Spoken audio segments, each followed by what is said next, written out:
Welcome back to my mental health and crime channel. My name is Huda London. I'm a licensed cognitive behavior therapist, that's a CBT therapist, and a licensed mental health counselor. I hope everyone's doing well. I'd like to thank my subscribers, my viewers for all your support, your kind comments, and your interesting thoughts. I'd like to thank my subscribers for keeping it mindful and respectful in the channel. I'd like to start by saying condolence to the families of the 4 victims. May they rest in peace and may the correct justice be served. Like y'all know, I've started this case from the beginning, from May, I believe, April, May. Although I've been following this case from the very beginning, I was busy with another case called the Nicola Bullock case in the United Kingdom and Summer Wells' case for a very long time. But I was aware of all the updates in this case, and this case seems to be still as puzzling, as baffling as when we first heard of these horrific murders.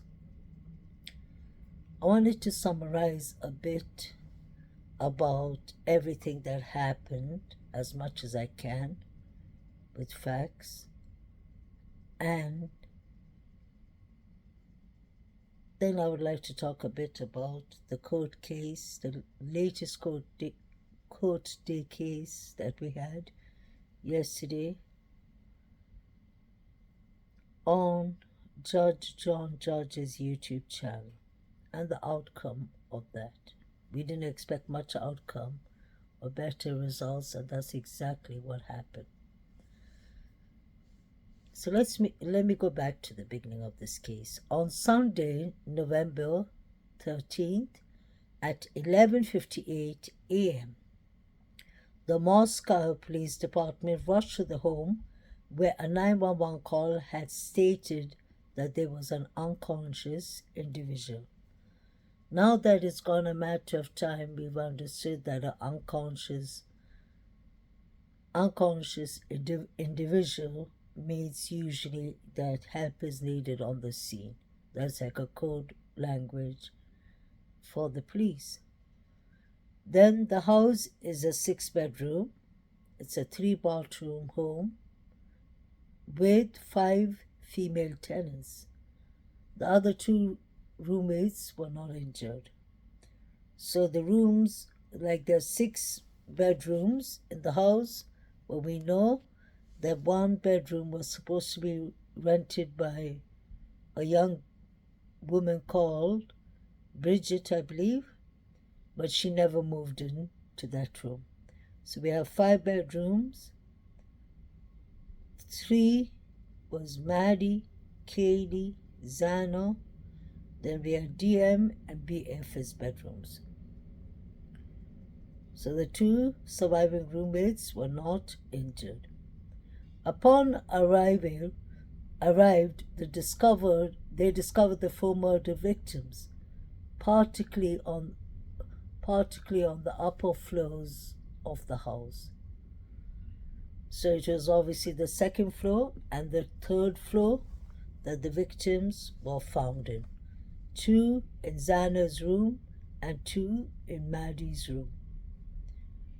They believe that all 4 victims were stabbed with an edged weapon, such as a knife, and have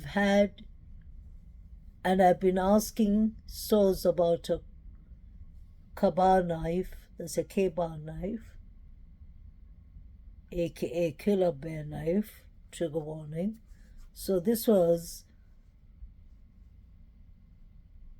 a Rambo style knife. Then the police said that they're not focusing on the roommates, but also who comes and goes from this residence. So all this was happening in the beginning.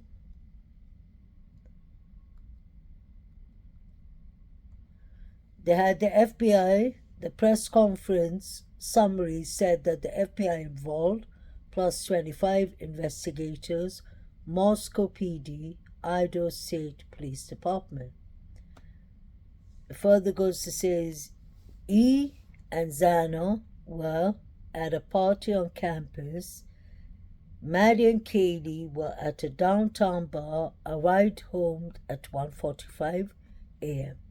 But that was corrected because the two girls, Maddie and Katie, arrived home, I believe, at 1:56 to be exact.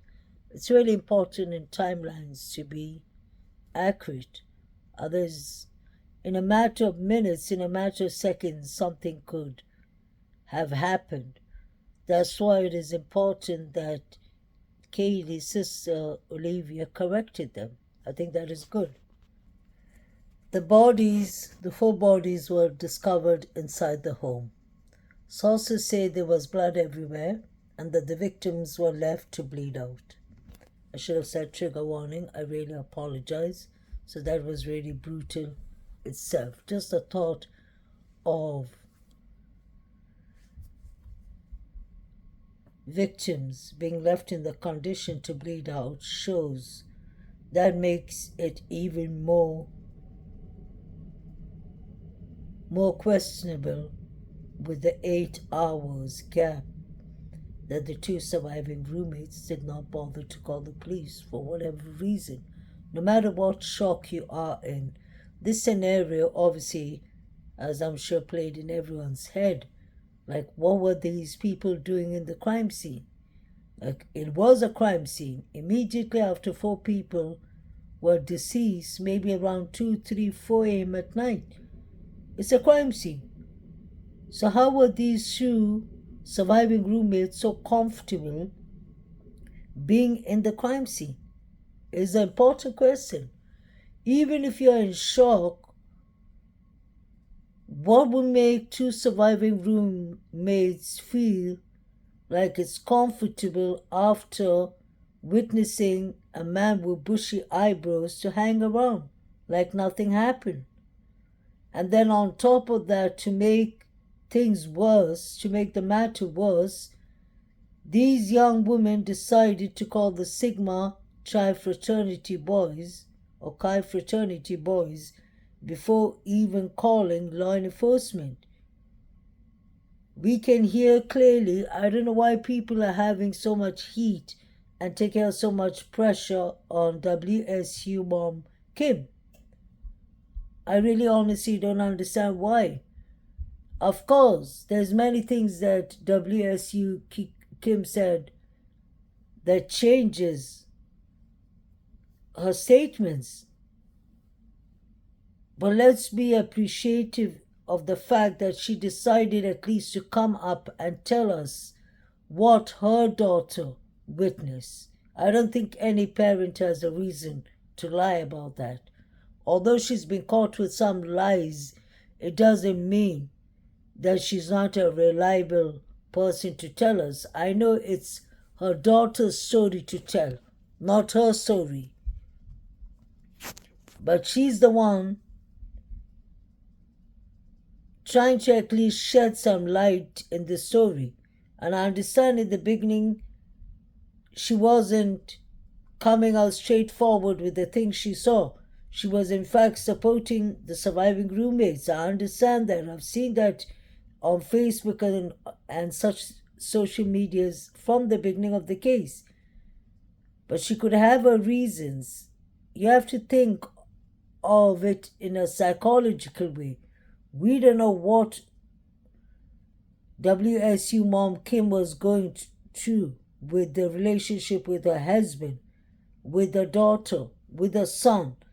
The family didn't want her, obviously, to be out upfront in social media telling them what her daughter witnessed.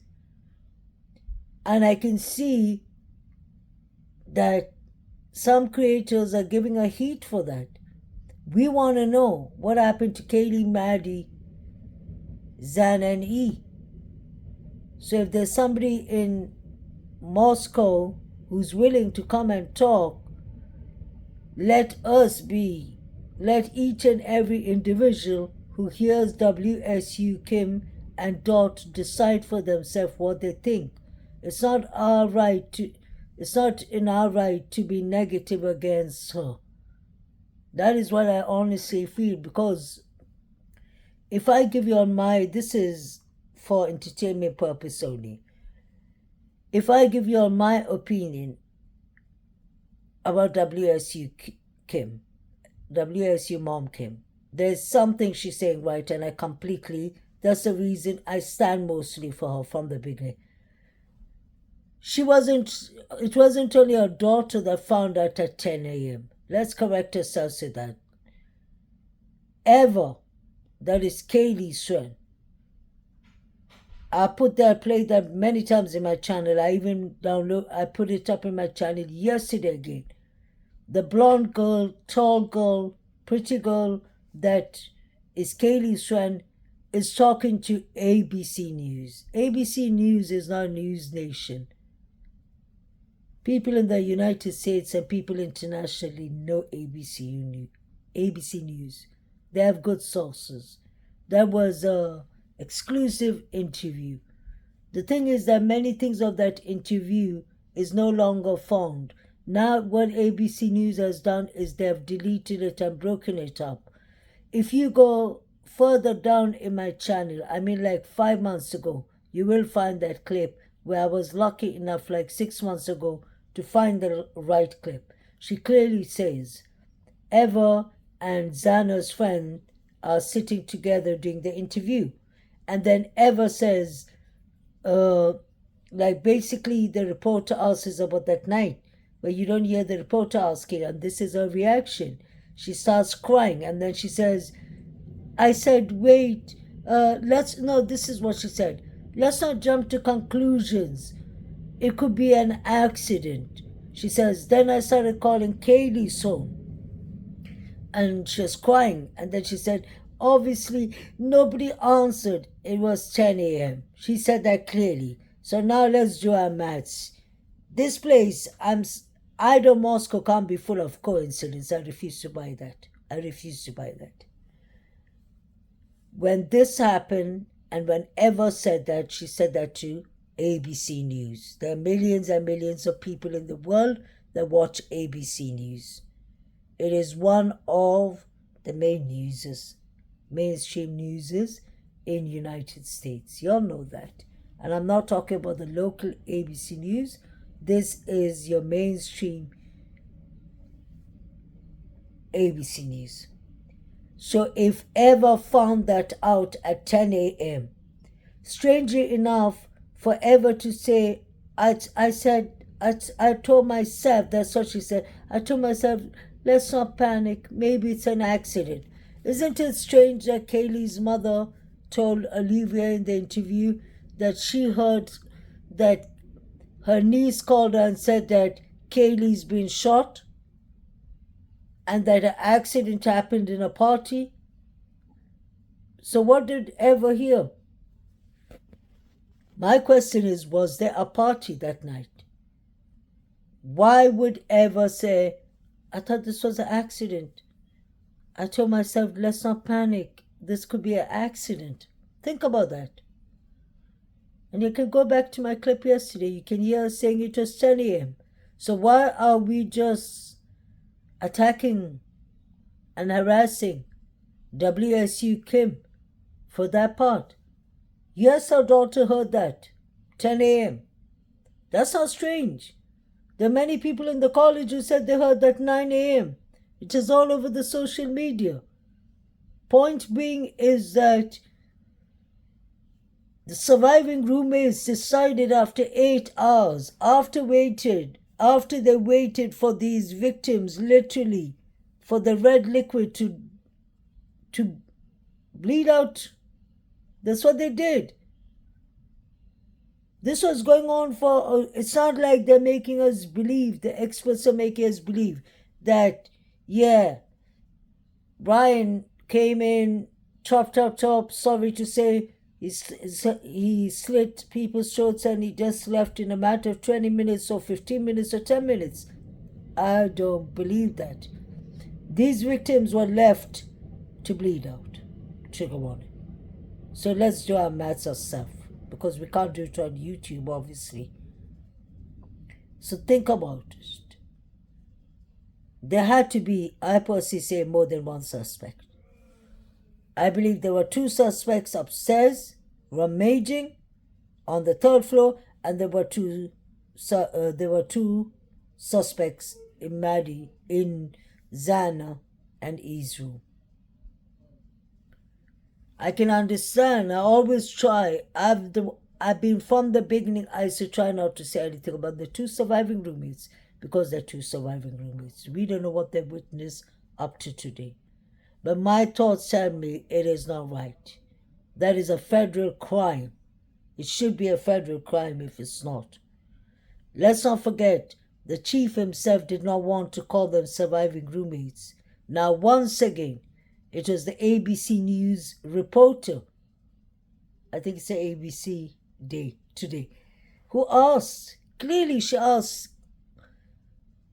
are you trying to say that? So she tried to, made it, she wanted to clear herself. She wanted to make it clear. She said, so are you trying to say that the two roommates were not injured? And you could see Chief Fry turned red. He was like, yes. So she said, so the two witnesses were there and they did not call 911? And he corrects him immediately and he said, I did not say they were witnesses. I said they were just there. And I explained that. That has stuck with me since 13th or since 17th, 16th or 15th of November 2022 when they made the press conference. Imagine a professional chief who's running, whether it's a small town or not, that's no excuse, who's running a high-profile case, turns around and said, I never said they were surviving roommates. I said they were there. I said they were just there.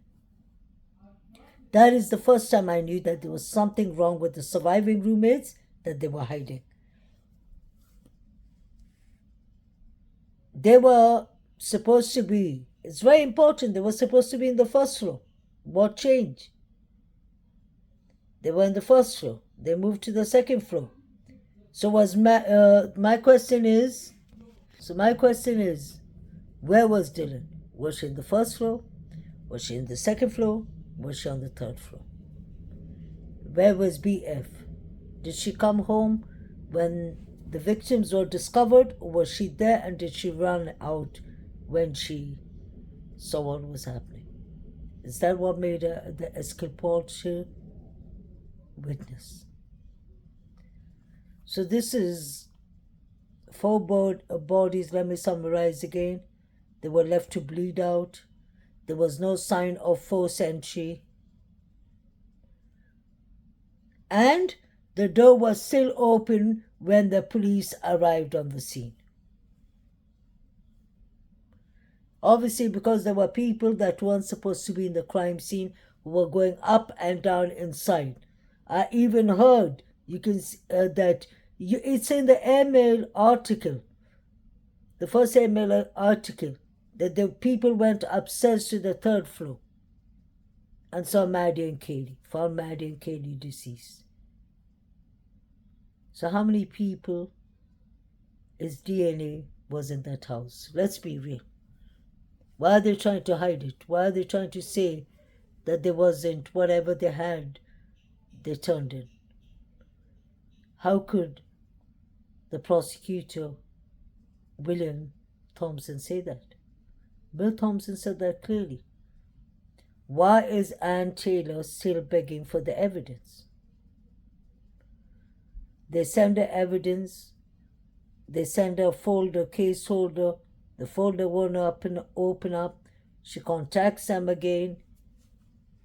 They resend it. Some of them, she's still waiting for the camera, the video footage of the Hyundai, I believe, and they're just sending it to her in parts and parts.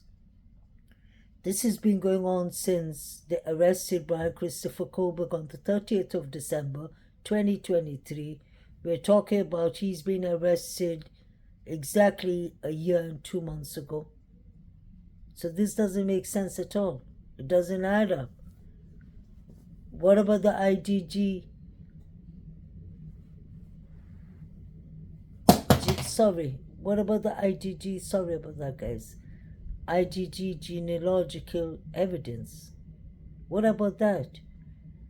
If you're going to accuse someone of a crime, you have to explain how his DNA, such DNA, got there. The knife sheet. The knife sheet was found under Maddie's sheet, under her duvet, under her body. Was Maddie keeping that for own protection? Because it's just a sheet. It doesn't mean that it belonged to Brian Christopher Koberger. Somebody could have planted it, and I'll tell you exactly. And the first one this time, maybe in my life, it took me a year and a half to say somebody could have planted it. I'll tell you why. Now you have a crime scene that it took 8 hours for the police to come to the crime scene. The Sigma Chi boys, like Hunter, were called to the crime scene before the police. People went upstairs to the 3rd floor and the 2nd floor. People went upstairs to the 3rd floor while people were shocked in the 2nd floor. Now let's think about that. So that would say before the police even got to the crime scene, if it makes sense, people were already in both the rooms where the deceased victims are found. People were in the living room. People were in the 1st floor. People were inside the house. People were outside the house. They crowded like a sea. That was what was written on the AMA article. So if all this was happening, imagine anyone who went upstairs to the 3rd floor could have actually, they could have actually planted the knife sheet, or they could have put the touch DNA there. Whatever it is, what I'm trying to say is the police wasn't the first people on the crime scene. So anything could have happened. They're not turning the IGG evidence to Ann Taylor and a team. How is Brian Christopher Koberger's attorney, defense attorney, and the team supposed to defend him when they can't even explain when they're not turning over, the prosecution's not turning over the IGG evidence? They need to find out when, like what's her name? Ann Taylor said clearly, when we get in the IGG evidence and all, we mark them in folders and then we go through them and all, and then we need time to bring experts and then to ask them questions and such things and all those things take a lot of time. So we are already here 14 months later after Brian Christopher Koberger has been arrested, and they're still not turning in the IGG evidence. Neither are they turning in any kind of evidence. The three unidentified male DNAs were never turned in either. So unless you have something to hide, why aren't you turning it? In fact, even if Brian Christopher Koberger did it, now they make us actually believe that there's something there to hide, that maybe he didn't do it, or maybe he didn't do it by himself. Something is not right. So based on the details, it was a isolated, targeted attack on the victims. It was isolated, targeted attack. Who the targets were? I guess it's on gag order. I could take a wild guess, but I don't think the targets and the targets or these victims had any relations with Christopher Koberger. Brian Christopher Koberger did not have any direct ties. The defense attorney said that there is no motive, no connections between BK and the 4 victims. But I can think about a dozen of people and the Sigma Chi fraternity, since they were called first, allegedly, who could have had more motives. I could think of Jack Showalter, who was kicked out of his fraternity, who could have had motive, allegedly. I could have thought of Hoodie Guy again because he was kicked out of the corner club, allegedly.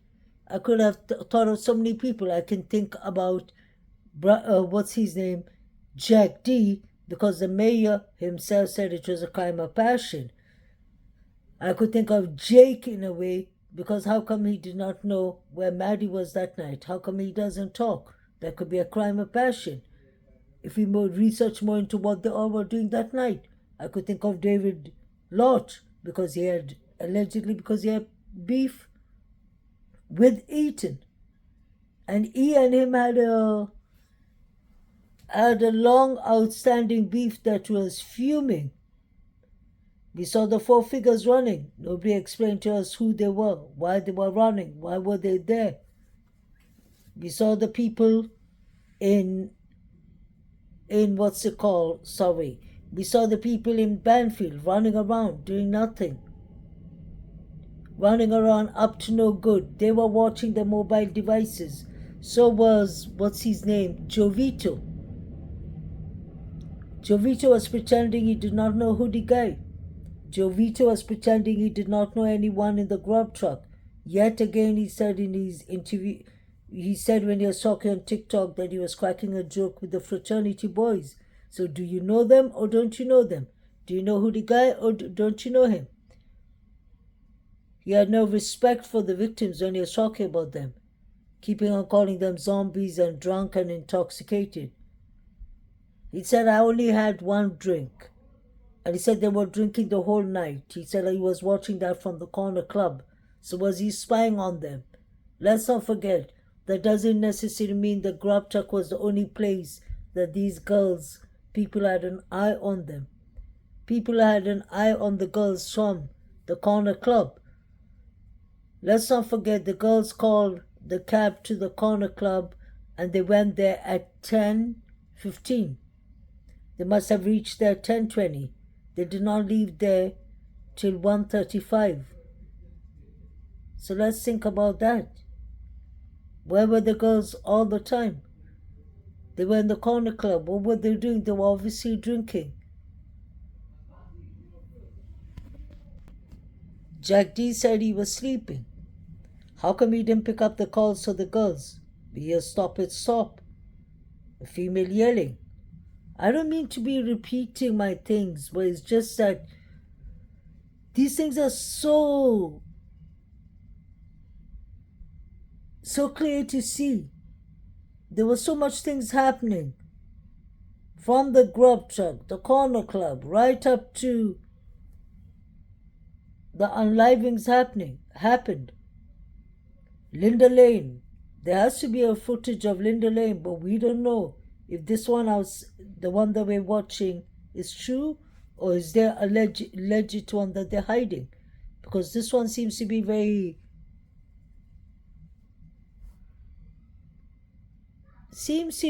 reliable at times. You can hear clearly that there's a fight and that the girls are yelling and all. But then at times, you don't really know what's going on. So I don't know how much of it is edited, how much of it is added. But the reason I always analyze the Banfield and the Grub Truck is because those are legit videos from law enforcement. But I don't understand the Banfield. How come they didn't see the four figures? Why wasn't that investigated? How come the couple weren't seen between 9:45? Between 9 to 1:45, no pictures of Zana and E was seen. Isn't that strange?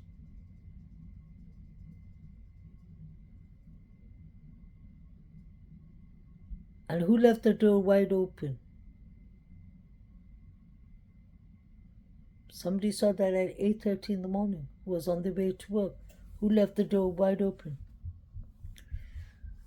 And I would like to end By talking a bit about the last thing, which y'all know exactly what my feedback and my thoughts are about. I've been talking about this 4 or 5 months ago, actually, about the venue. The court venue needs to be changed. It doesn't make sense that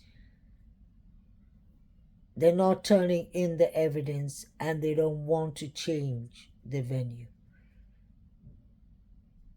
William Thompson, his argument is that it's international, it's national, the world has seen it, the world knows it.